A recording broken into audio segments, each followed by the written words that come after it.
I want to thank you all for being here. Most importantly, Lisa, Wendy, and Jenna Lisa, especially after your powerful comments this morning. And thank you for that. Congressman, it's great to have you both again back here. I don't think the last time we spoke that we thought we'd be here in this moment on the verge of having the president sign this and it becoming law here in Washington. Things accelerated quickly.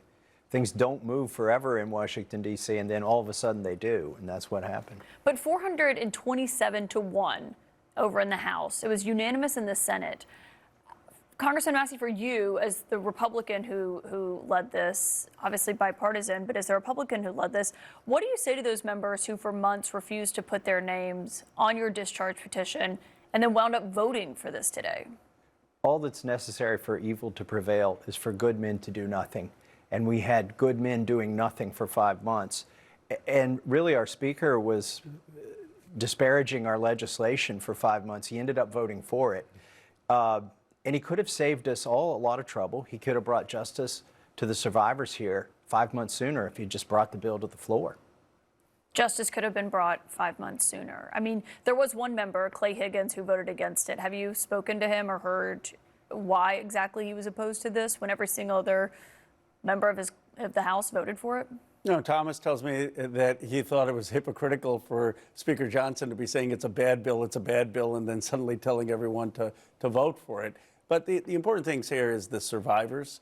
I mean, they had to come to the Capitol twice, once on September 3rd, when the story was dying, when the Speaker had shut down Congress, and they really caught the nation's attention. That gave us momentum. Look, we had to overcome the president. We had to overcome the cabinet. We had to overcome the speaker. We had to overcome the Congress being shut down. We had to overcome them not swearing in the 218th member of Congress.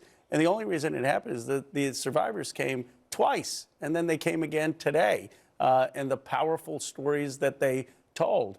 And the president ultimately saw that he was going to lose 50, 60, 70, even more votes.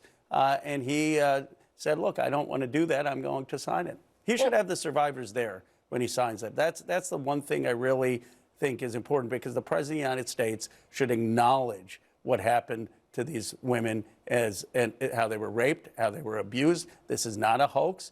That would be such a powerful statement. And him saying that this Epstein class needs to be held accountable, they need to go. Jenna Lisa, you're shaking your head yes when Congressman Khanna is saying that the president should have you and the other survivors there when he signs this bill.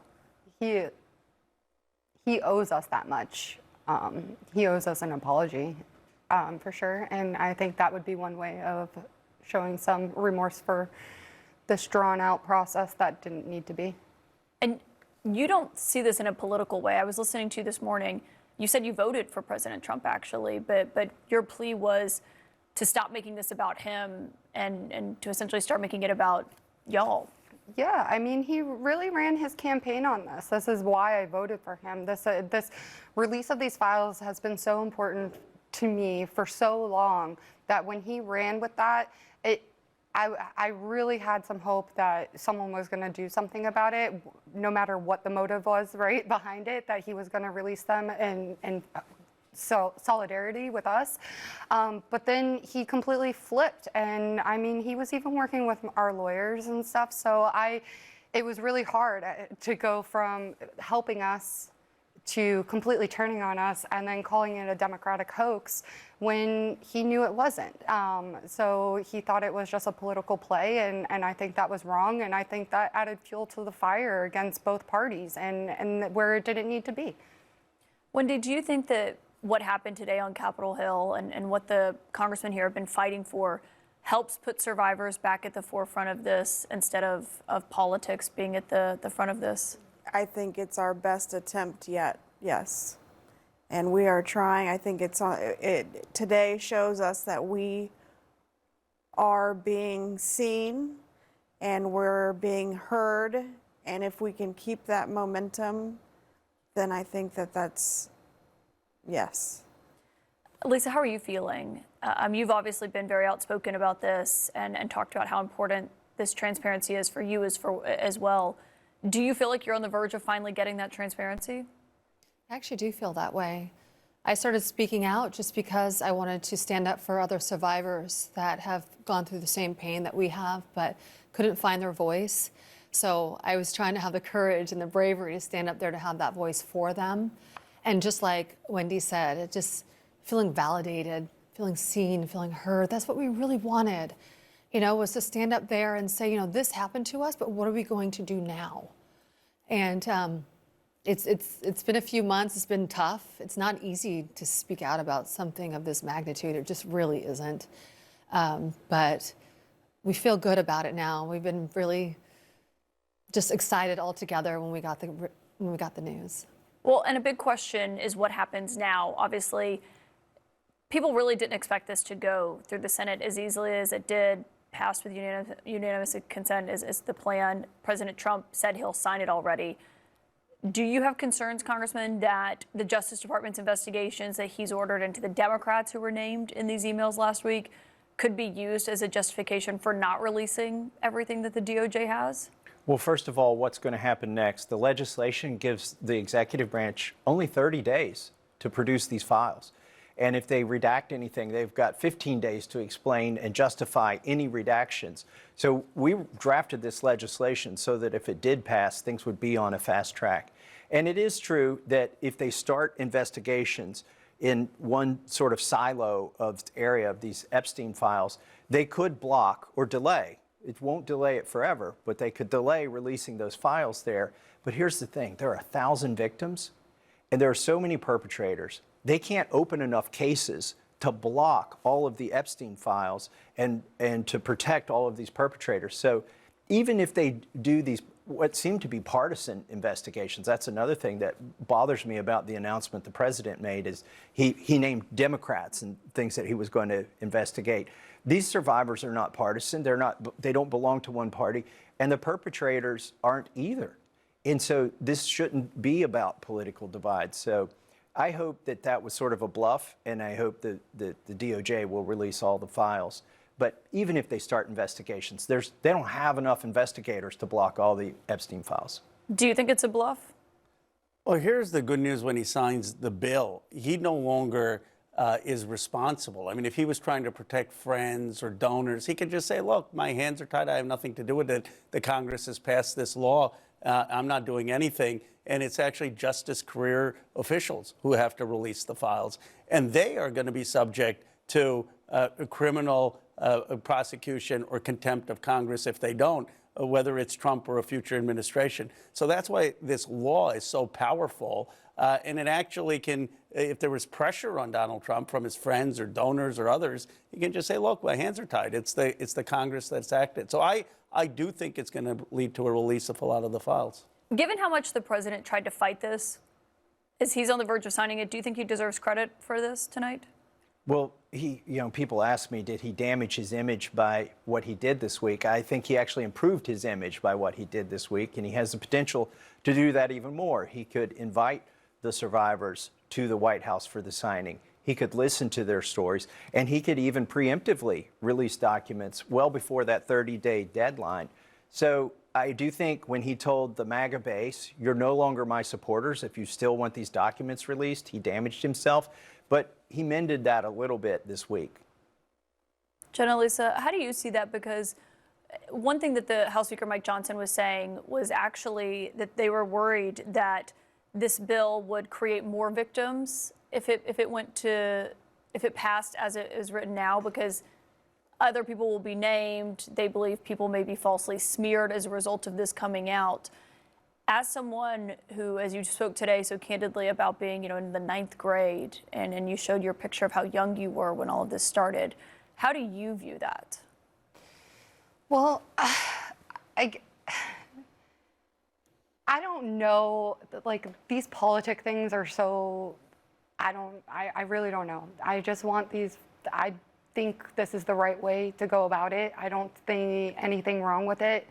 I think we've waited too long for the files and that we just need to get them out. So I don't have an issue as a survivor at all with this bill. I don't think any of us that have stood up, I don't think what he thinks could be smearing to someone else. I mean, a little bit of embarrassment because you hung out with the wrong person. I think we've suffered enough embarrassment by having to put ourselves out there. So, I mean, take the little hit if you have to. If you didn't really have anything wrong doing, then I don't think you have anything to worry about. Yeah, and also it doesn't really make sense either, because you can't really smear a name because there's so much evidence within the files that I don't think it's even possible. I think it's going to be pretty accurate.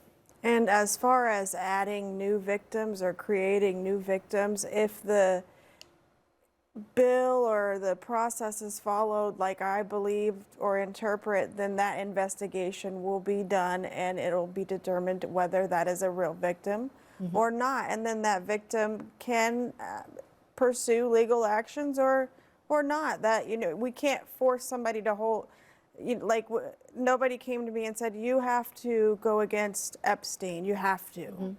So then it's on them. So I think that, and it could create more victims that are too scared to come out because they think that there's no proof. And we just found the proof for you to say your truth. And that through the investigation will maybe prove that there are other victims out there. What recourse do you have if the administration doesn't release what it has? What will you do as the two who led this charge and were the originals that are the reason we're here tonight? Well, as Rose said, there are criminal penalties if they don't follow the law. And that's the recourse that we would follow. We undertook a very steep hill, a steep climb to get this done. There have been subpoenas, there have been resolutions, there's been an oversight committee. Those are all sort of Mother May I requests to the administration. We decided to do this as a law, which means it has to pass both chambers and even be signed by the man who was opposed to it. At least be presented to him. He could have always vetoed it. And because we're going to overcome all three of those hurdles, our recourse is legal now. These people could eventually go to jail for not releasing these files. What does it say that we're even here tonight? I mean, because we have spoken so many times about the improbability of this happening. I know you had done the math about how 4%, often a discharge petition ever makes it through. It's incredibly rare. I mean, you two are very seasoned officials here in Washington. This is not somewhere where even a week ago it was clear that this was happening. I didn't think it was going to happen. But you know what? The survivors are showing us the way forward, not just on Epstein, but maybe for this country. They took an enormous risk. I mean, the people in those files are extremely wealthy. They're powerful. They're obviously ruthless. They're vindictive. These survivors have been abused before, and they're going on national television and telling their stories, knowing that those files are going to be released, and these people may have incredibly vindictive motives afterwards. And they did it as human beings, and they did something that has brought not just Thomas and I, who had a friendship together, but people like Nancy Mace and Marjorie Taylor Greene and Lauren Boebert. I would never have dreamed I would be working with them. And what they're showing is that if we start to approach things with courage and humanity, then we can actually get things done in this country in a way that the Congress has not been able to do for many, many years. Jenna Lisa, is that how you felt as you were there today, sharing your story and you know, showing pictures, which I thought was really powerful that a lot of you did today, of when you were a victim of Jeffrey Epstein's and became a survivor, of just how young you were, to remind people of that, the impact of that? This is the first time I feel like that we've all are on a united front of like what is happening and that we want justice in the right direction. It was so important to share that photo of us when we were younger, because I think when people see us on camera and who we are now, that they forget that that's who we were then when it actually happened. And now I'm sitting here 20-something years later, and I have a kid the same age that I was in that photo. And I think that is the tone that people need to remember is we're not just up here fighting for ourselves, we're fighting for other survivors. And these powerful people are still doing these things. Don't think that they're not. They are. They think they're untouchable, and they'll do what they have to do to continue their horrific crimes. And we see that. Wendy and Lisa, do you feel like you're getting justice now in this moment? In this very moment, yes, but that can, it's fast fleeting. I know it felt really good today, right? Yeah. We sat with the Women's Caucus, Democratic Caucus, and the Republicans together. Yeah, that was a really, really powerful moment because it has felt for a lot of this process that the Republican Party has been very quiet. Very few have had the guts to stand loud and proud on this situation. And so to have those women come in and speak with us and have that type of support and to see both parties together on something is very powerful because our country has been so divided for so very long, and it's just horrific to watch. So to see those beautiful moments that the public didn't get to see, and that was personal and private, and to be with the Democratic Women's Caucus as we found out that the Senate had passed it. I mean, I'm sure there will be photos floating around, but it was the first time in a long time that we had some happy tears. Not we were such all sad. together. Yeah, and we were all together. It couldn't have been more a beautiful moment, truly. That was validation for us. Yeah. That was the moment that we that we felt might seen just and have heard. this, right? Jenna, Lisa, Wendy, Lisa, thank you so much for being here. Congressman, you as well for joining us multiple times and obviously leading on this. Thank you all so much. Thank you. Thank you for your support.